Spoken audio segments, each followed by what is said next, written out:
मराठा इतिहास की भव्य गाथाओं में जहां दक्कन के मैदानों पर घोड़ों की टापें गूंजती थी और तलवारों की झंकार वीरता के गीत गाती थी, वहां एक ऐसा योद्धा हुआ जिसका नाम आज भी दिल को छू जाता है, आत्मा को हिला देता है।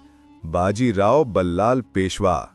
अरे बाजीराव नाम लेते ही आंखों के सामने उभर आता है वो शेर दिल सेनापति जो युद्ध में कभी नहीं हारा, जिसकी रणनीति ने पूरे समाज और साम्राज्यों को झुका दिया। 1700 में पेशवा कुल में जन्मा वो सूरज की तरह चमका, मुगलों के खिलाफ मराठा सेना को जीत की माला पहनाता हुआ।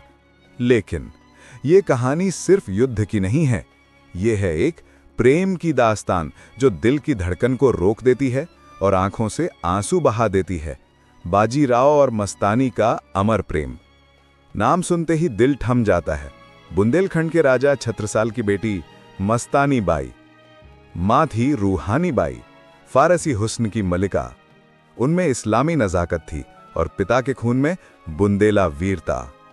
मस्तानी एक स्वर्ग की अप्सरा जैसे, आंखें जैसे काजल भरी झील, बाल जैसे गंगा की धारा और आवाज ऐसा लगता जैसे सितार भी रो पड़े। नाचती थी तो हवा रुक जाती और तलवार चलाती थी तो दुश्मन का सांस थम जाता। लेकिन किस्मत ने उनके लिए लिखा था बाजीराव, एक ऐसा मिलन जो सुख और दुख दोनों के धागों से बुना गया था। 1700 में पेशवा कुल के राजा छत्रसाल मुगल सरदार मोहम्मद खान बंगश से घिर गए थे। उन्होंने आकाश की तरफ देखा और प्रार्थना की कि हे भगवान, एक वीर भेज दो, वरना बुंदेलखंड खून से भर जाएगा। और उसी वक्त बाजीराव पूरे तूफान की तरह निकले। जैतपुर का मैदान लाल था, तलवारें चमक रही थी, मराठा सेना हर हर महादेव की गूंज कर रही थी। मुगलों की फौज दहशत में भाग गई। राजा छत्रसाल रो पड़े, बाजीराव, तू सिर्फ मेरा रखवाला नहीं, तू बुंदेलखंड का देवता है। उन्होंने कहा, मैं आपको अपने राज्य का हिस्सा देता हूं और अपनी सबसे अनमोल चीज, मेरी बेटी मस्तानी। बाजीराव ने पहली बार मस्तानी को देखा। दरबार के बीच वो खड़ी थी, सूर्यास्त के रंगों में लिपटी, पैरों में घुंघरू, आंखों में आग। जब उनकी नजर मिली, दोनों के दिल में कुछ तूफान सा उठ गया।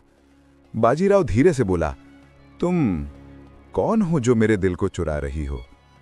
मस्तानी ने मुस्कुरा के कहा, मैं तुम्हारी मस्तानी हूं जो तुम्हारे लिए जीती और तुम्हारे बिना मर जाएगी। उस रात तारे गवाह थे जब दोनों ने प्रेम की कसम खाई कि हिंदवी मंत्रों और फारसी शेर के बीच हमारी जोड़ी अमृत जैसे हमेशा अमर रहेगी।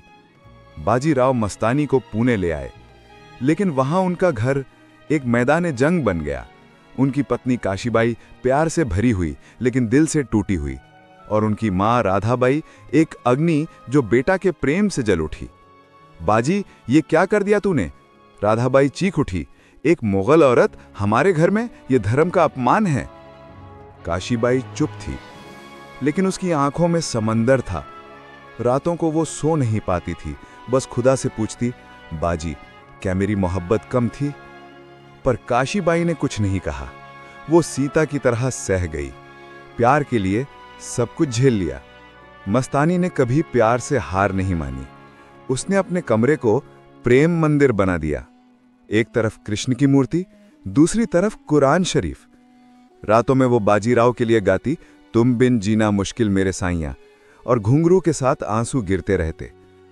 लेकिन समाज ने कभी उन्हें अपना नहीं माना। पुजारी ने जहर उगला, दरबारी ने साजिश रची, और बाजीराव का भाई चिमाजी बोला, यह प्रेम तुम्हें बर्बाद कर देगा भाई।